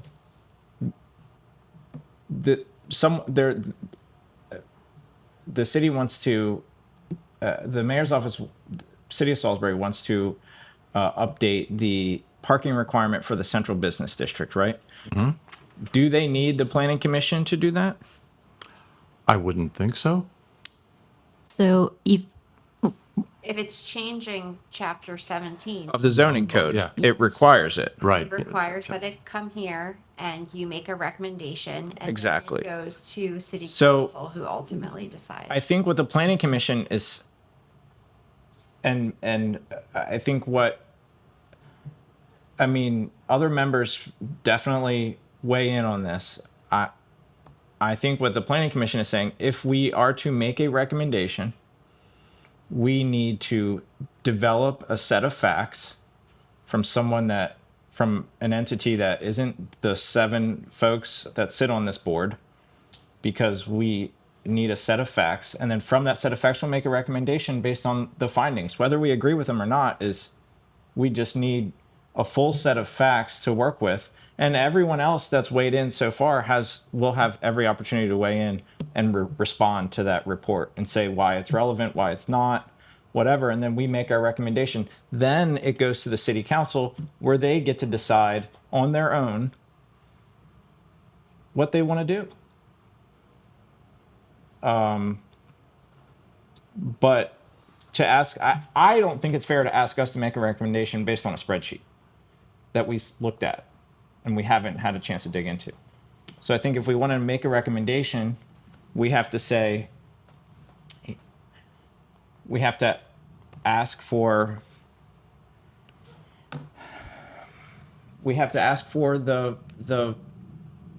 the budget to be able to fund a study. Can I suggest something? Please, absolutely. Thank you. So what I'd like to do is I'm gonna put this motion together, but would appreciate any clarifications or texts that the council, the other commissioners might have. But the way I see this process is that we need to develop at least a concept level scope of work of what we want a consulting firm to do. We need to go out and get at least 2 proposals from qualified firms that could perform that scope of work. And then using that, we can then establish a budget for what we think those services are going to cost. Once we have a budget, then we can then go to city administration, both the executive branch and the legislative branch, and request for that funding to be approved.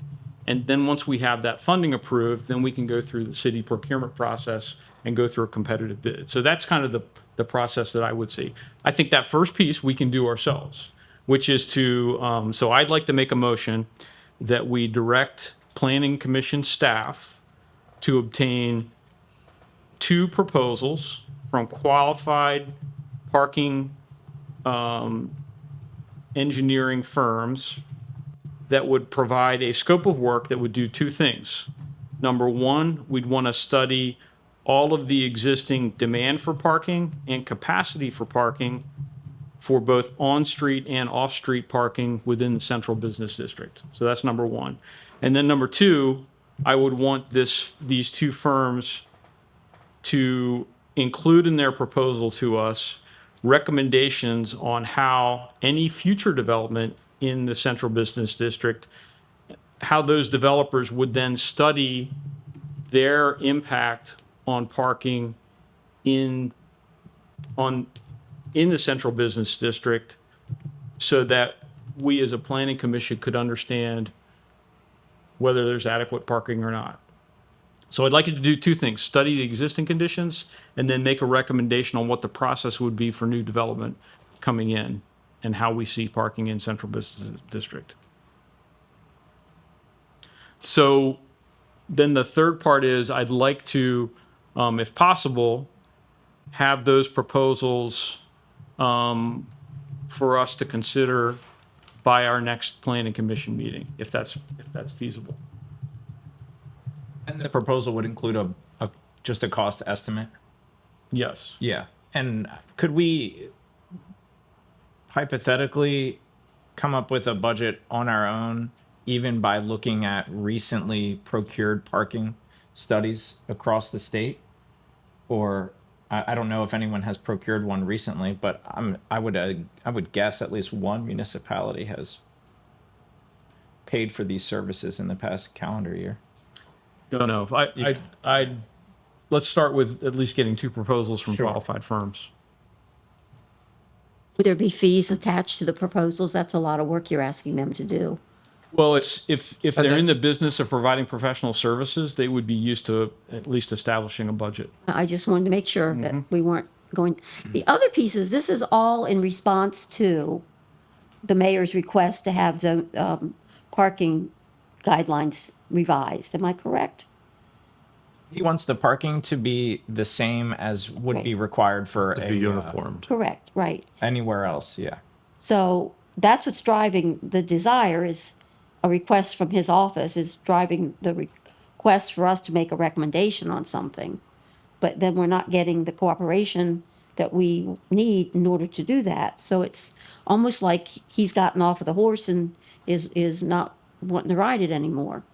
It is, I'm sorry, I paint pictures with words, but, I mean, it's like. Carnival recently. Yeah, right. But I mean, it's like, if he's not willing if in order to get the result that was requested is going to require more information than what we have, and we don't have the money to get that more information, perhaps, nor do we have the ability to get that information from any other department in our reach.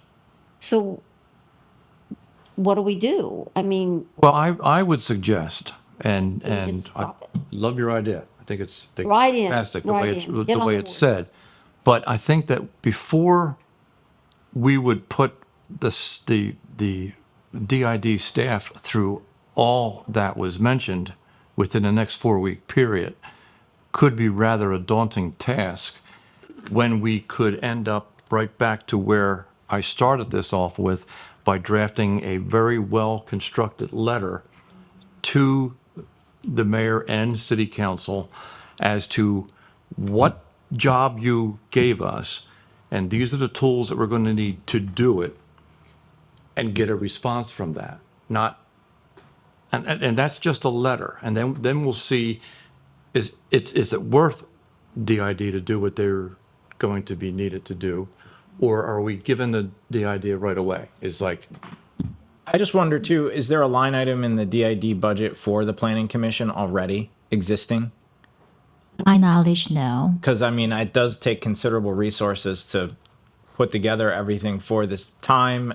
I'm thinking limited staff. time and resources. Yes. So, so we don't even know what it costs us to operate the planning commission just as is before we even do anything else. We have an attorney here and I mean, and staff time and printing and, everything else. So, Yeah. I will make a note though. I think it's really important for us to bring in outside resources to support this, because what we don't want to do is start lining up people that work for the city up here and getting their input and whether it supports or doesn't support someone else's theory of the case. I think there's a lot of folks that engage with business owners that work for the city of Salisbury, and some of them are downtown, some of them aren't. It's just, you know, Neutral. we're Unbiased. yes, Yeah, unbiased and we don't neutral. want them up here thinking like they have to give an opinion that supports one thing or another because they're really, you know, if I would think that if Central Business District business owners and residents were in upheaval on parking, they'd be here right now saying, you got to fix this. And maybe that's a naive assumption, but maybe as an apartments or developments get built, that will change. But we're spending a lot of time talking about the parking issue, and I think, We don't have a yardstick. yeah. We don't have a yardstick. Yeah, and I don't think that they would be lining up here to get our opinion if they're not going to give us the tools to go to the next step, which would be to the county council meeting. So again, let's be- I would just ask that we try to be on the same page with this and move forward in that not involve DID to do everything that we need to do in 4 weeks on the staff that they have right now. Let's just get a feel as to how the mayor and the city council feel about this issue, because I don't remember, ever, asking to spend money that I don't think the city has. So, This be a letter of, you'd request a letter of support from the mayor and from the city City council council for and list having the everything that planning you listed. commission to have an independent study performed. correct. Okay. You like that? I agree with the letter. You like that? I could live with that. And I Like that, yeah. because then if they are in support of it, there's. Then they're gonna- then that they support the funding. Then we'll get back, and then maybe some more people Okay. will join the staff for DID and let them get back to whole, so. Yeah. And if that letter falls on deaf ears and there's no funding coming Then they forward, can't ask us then they for can't ask us to do an opinion. the opinion that they've requested from us. You Agreed? can't have it both ways. How's that? You okay with that, Zach? Who wants to, is planning staff drafts the letter or is Mr. Drew, are you going to? I was going to say, it should come from definitely from you, and I'd be happy to Yeah. go write the letter with you, and we both sign the letter. I'd be happy to do Under that. DID, With under everybody- DID letterhead. I want everybody else to be. Yeah. Well, and they could send it out to all of us. Right. They could Right. communicate it to all of us where the two of you could not. Before. Okay, so you send me your notes, Yeah. and then, Just a we'll couple draft days something to up, read put a it and draft, go we'll go back back. together, Yep. and send it over to Zach. He puts it on letterhead, we'll see where we are. I'm comfortable with that. Okay, I think we're all good there. Next. Listen, the last item on the agenda would be the Salisbury Center that was discussed in open public meeting. Mr. Layfield had, as I said, showed a photograph of what's going on, and so I'm not quite sure what you had asked for that, Matthew, to also be on the agenda. So going back to the minutes, there was implication that the review process had been delayed beyond the normal timeline for each one of the reviews. So I had asked for a report back of where does the project stand from the DID standpoint. Sure, I can provide updates regarding Salisbury Market Center from the developer is a Green Street. The Salisbury Market Center Lot 30 Green Street project was initially submitted to the Department of Infrastructure and Development for review in August 2022. The Planning Commission approved it with conditions in September 2022. Revised plan was submitted to the DID for review in approximately February 2024, which the Planning Commission approved with condition in March 2024.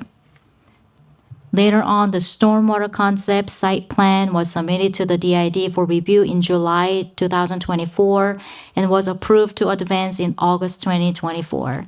An updated site plan P1, we call P1, incorporating comments from the stormwater concept was submitted to the DID in October 2024.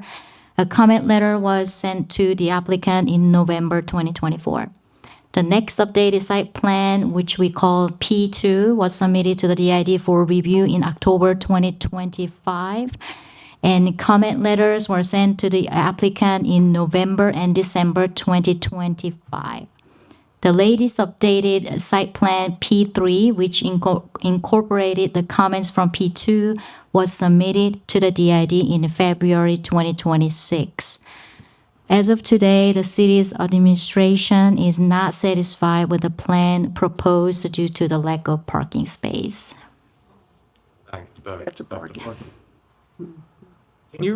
I'm sorry, can you repeat the last two lines? Sure.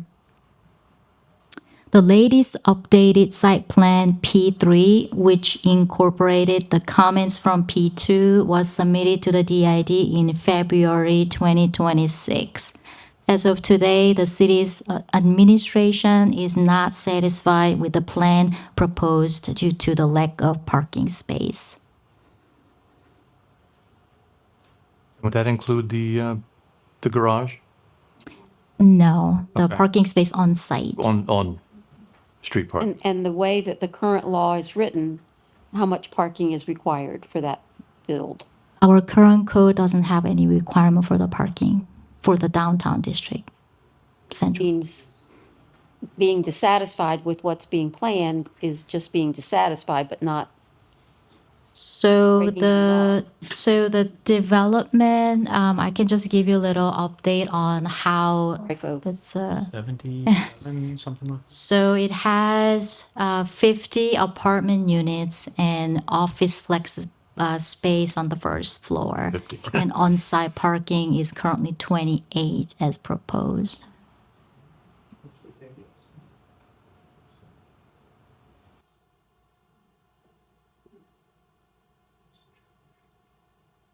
How many weeks has it been since the February submission to today? So today is July, so 5 months. Yeah. Or 4 to 5 months, yeah.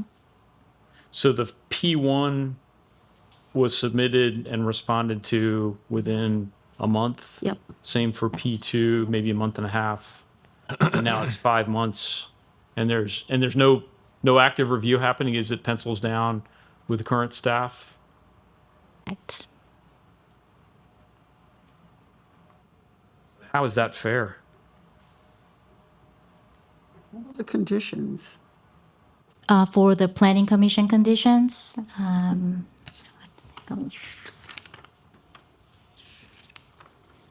the last one you're talking about, there's 10 of them. You'd like to hear? Yeah.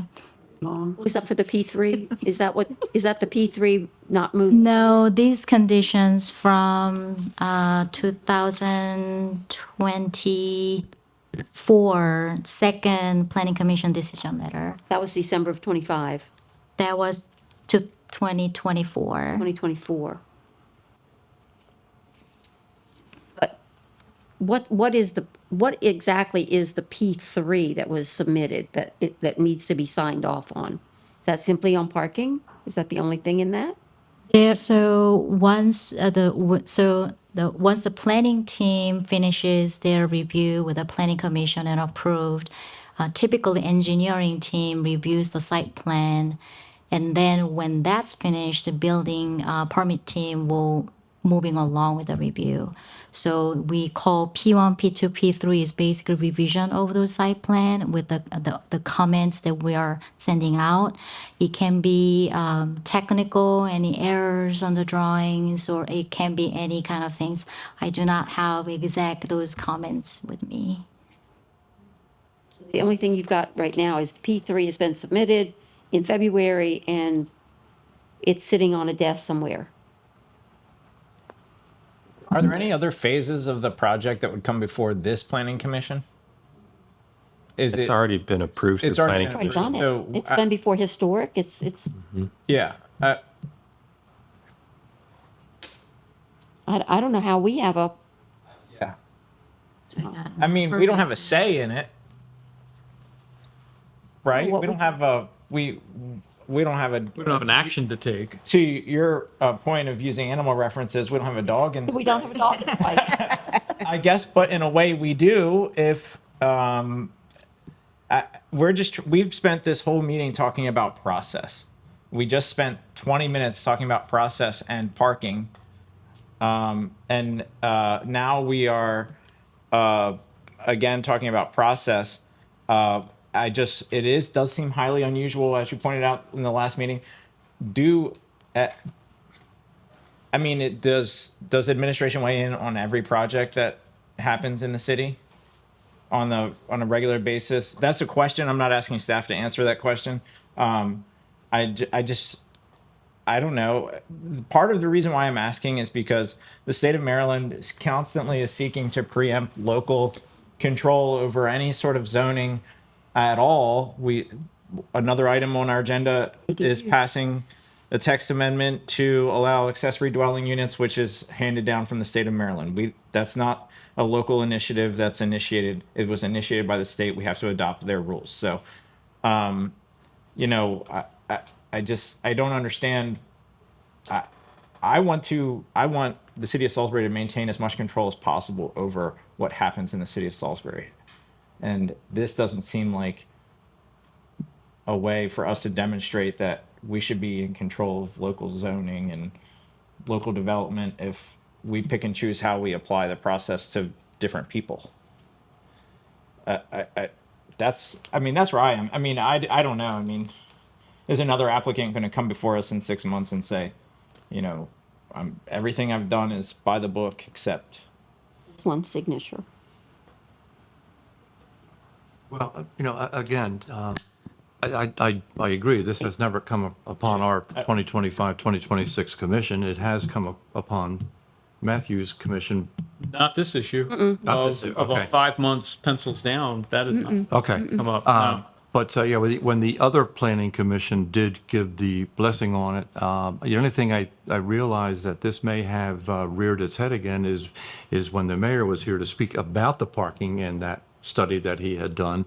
That's when Mr. Layfield had come and showed the complex, and I read his article in the magazine. It sounded wonderful, but it's not something we can do. But maybe if we're going to move forward with the blessing of the mayor and the council on the parking study, maybe this will help in that project. I don't know whether that project is going into legal That project be terms. delayed because of the parking study, though. We got 50 apartments. It's not a question for us. When it was approved by everybody, all the processes have gone in place. As I said, even the historic district gave a blessing on exterior facade, material, etc. Is there not some October deadline, something that's looming that may be driving some of this? Not, I think the there wa- ADU is. no, that was ADUs, but I'm talking about parking. Is there not something that still waters under the, okay, here I go again. Something drilling underneath the surface? Thank you, Mr. Layfield. You said, I remembered what you said.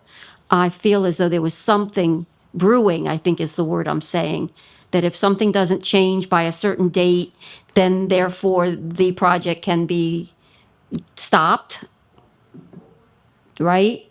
Do you know anything about that? No, I don't. Is it a financing piece? No, it had something to do with legislation, if I remember correctly. October is when the new laws generally take effect, and so there are some new laws. I don't know whether or not they are affecting this project or what the motivation behind it is legal. There is someone in the room that I think knows the answer to this, but we're not accepting public comments right now, so. Should we draft a letter asking for clarification? Now that we're in the business of drafting letters. We haven't done the first one yet. Yeah, I would say that since this item has not come up before this commission, that let's get our first letter out and then let's see how we fare with that. If there's no other discussion on this matter, I think there is. Yeah. Susan. I just want to circle back to the ADUs. I'm sorry. Okay. Go for it. Okay. I was just thinking in my head, and I know we're not doing that discussion anymore, but if an ADU is built in a historic district, does it or will it have to, and I think the answer is yes, go through the historic commission as well? Yes. Yes. Gotcha. Okay. Thank you. Yeah. That's all. Going back to this question about the plan review for the Salisbury Lot. Marketplace, Market Center, I feel like 5 months, yes, it may be out of our hands, and yes, it may be that it's been put in DID's hands and then tabled. But quite frankly, this kind of lack of a due process and I'll say a professional process, it undermines the reputation of this planning commission. And it's not an action that we took, but it has a bad impact on us. And it takes away from, I think, I'll say it, the impartiality that we all try to have as planning commissioners to look at land use and to do the best that we can and to take good input from the professionals that we have on staff. It undermines that entire process. And so I'm just I don't know. I'm very, very disappointed in this stance that's being taken by the administration. So I don't know what the action is, but it reflects poorly on us. From the office of DID, since it left your office and it's come before us and you're involved and we're going through lots of transitions, is there an ability for commentary, written or otherwise, to happen from your office saying, what is the status, enough is enough? I mean, I know that's pretty blunt, but at some point, that's the way you have to treat people if you can't see any movement and there's no real explanation. Because the rules about parking are that there are no parking rules. It's correct. And we're not getting the information we need to help change any of the parking rules.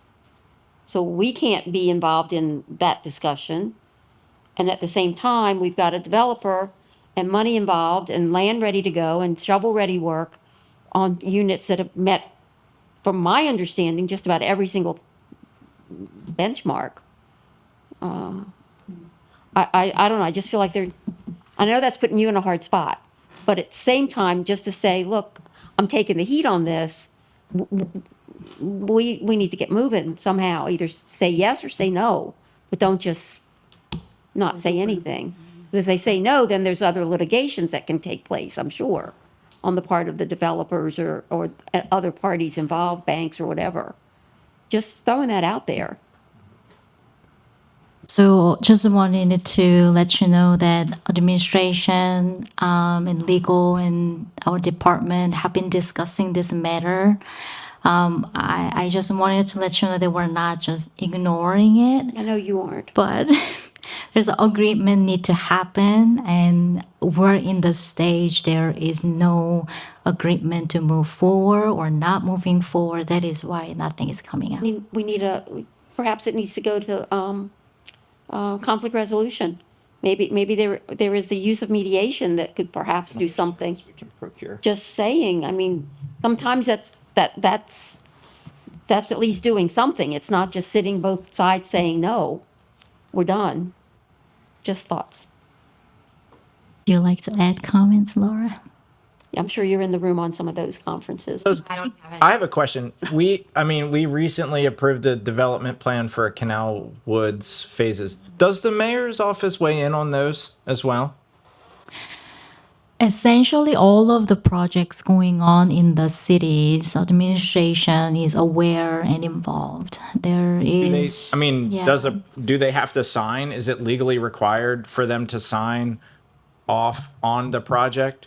Per our city code, I don't think there is specifically say this one needs a mayor's approval. Maybe Laura can correct me if I'm wrong. I don't know. Yeah, generally the infrastructure project is signed by director of the DID. Okay. So I'm confused now. If your office, not you, but if your office signed it, so what's the hold? Is somebody been told don't give a permit? So you're talking about Lot 30? Yeah. So our office hasn't signed it per order from city's administration. Keep coming back to city administration. I don't think it comes back on the planning commission. No, it doesn't. I don't know that we can do anything. Except try to put some heat on the feet. Okay. Sorry. Anything else? Then at this point, I'd like to ask for a motion to adjourn. I'll make a motion. And a second? All All in favor, say aye. Second it. Aye. Any opposed? We are adjourned at 6:05.